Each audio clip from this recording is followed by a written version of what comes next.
Pessoal, tudo bem? Márcio, aqui da Império. Pessoal, vamos direto à nossa dica gramatical.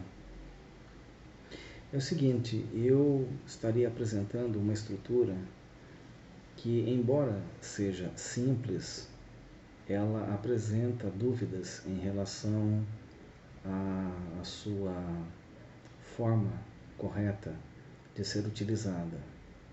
Bom, eu vou tentar explicar da melhor forma possível, tudo bem? A frase a ser analisada é esta aqui. If I was there. Esta aqui. If I was there. Bom, ao traduzirmos, significa se eu estivesse lá. E no comparativo com a língua portuguesa significa, não é? Se pararmos e observarmos, o ponto gramatical, não é? O tempo verbal que estamos analisando, é o pretérito imperfeito do subjuntivo. Então, esta frase, if I was there, no comparativo com a língua portuguesa, representa pretérito imperfeito do subjuntivo. Tudo bem?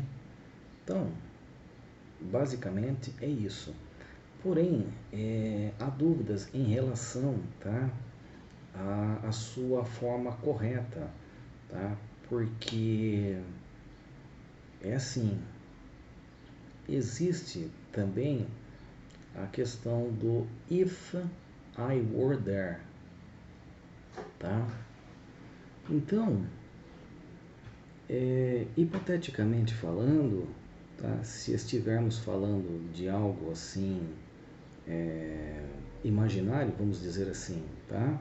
Não estaria errado trabalharmos if I were there, tá?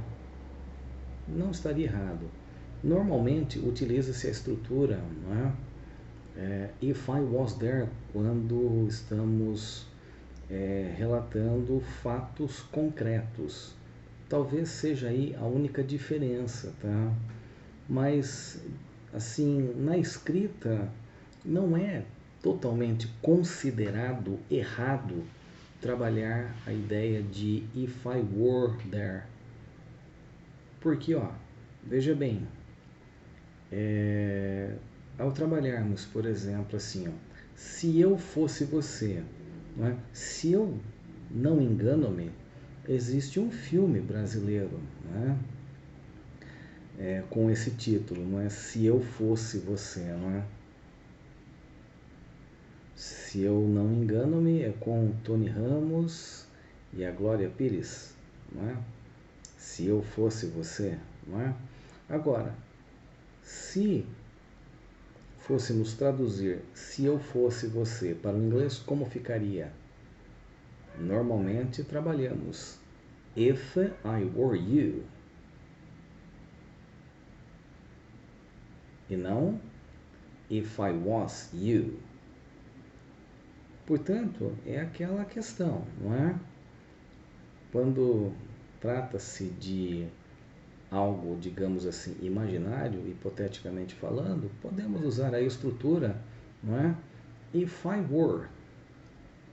E quando trabalhamos algo assim, digamos, concreto, tá? Utilizamos a estrutura if I was, não é? E o interessante é que no comparativo com a língua portuguesa, ambos referem-se ao pretérito imperfeito do subjuntivo. É porque assim, ó, muitas vezes as pessoas, elas assim fogem muito dessa questão do estudo gramatical, achando que para falar inglês basta ouvir e falar. Não é tão simples quanto as pessoas pensam, tá? Eu acho que vai bem mais além, porque o conhecimento gramatical é o que faz com que você tenha base para que você saiba o que você está falando, tá? Você precisa saber o que está falando, tá? Então, assim, vamos conversar de forma bem tranquila, tá? Vamos supor assim, ó. If I were you, I wouldn't say that. Se eu fosse você, eu não diria isso.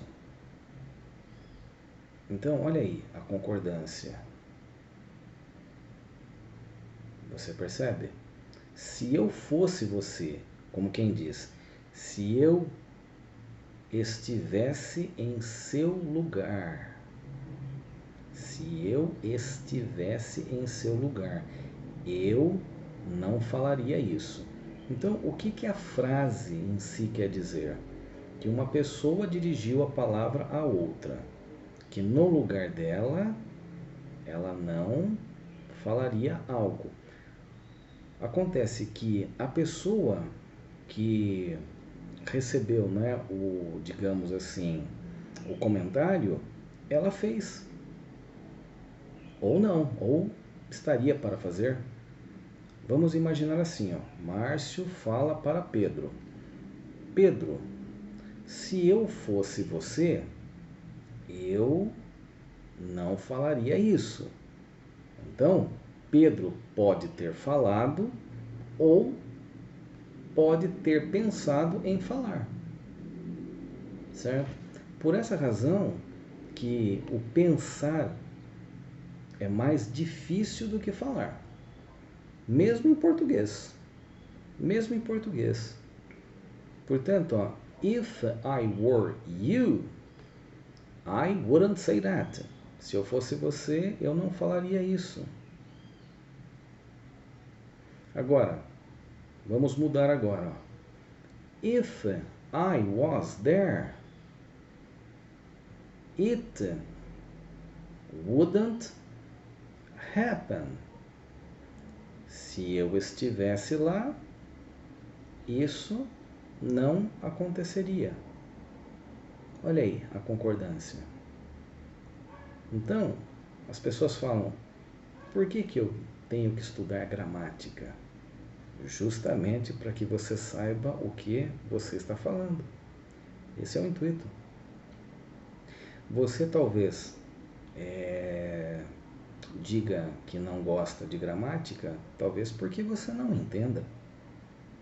Mas a partir do momento que você entender e souber aplicar, você tira de letra. O intuito do canal é justamente mostrar a razão pela qual você deve estudar gramática, para que você possa falar corretamente e escrever corretamente. Esse é o intuito do canal. O canal não obriga ninguém a nada. É apenas um conselho para que você possa escrever corretamente, falar corretamente, ser entendido por quem não fala a língua inglesa. Esse é o intuito.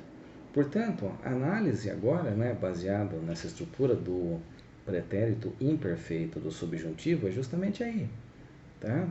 Então, ambas as formas, certo? If I was e if I were estão corretas. Não teria como dizer assim, uma está certa e a outra está errada, mas assim, para que possamos entender melhor, tá? Essa questão do if I was passa uma ideia, digamos assim, em relação a uma situação concreta, tá? Quanto if I were trabalha, por exemplo, numa situação hipotética, uma situação assim imaginária, digamos assim. Mas isso é para que possamos entender melhor, para que não façamos tanta confusão entre if I was, if I were, certo? Eu recomendo sempre que as pessoas leiam bastante, né? Pratiquem a leitura, que a leitura oferece, não é, a possibilidade de você compreender um pouco mais a parte escrita gramatical, não é? Olha aí, ó, uma dica bacana, não é? Eu realmente, de coração, eu espero ter ajudado, tá? Chama-me Márcio Antunes. aqui da Império Com. Eu vejo vocês no próximo vídeo.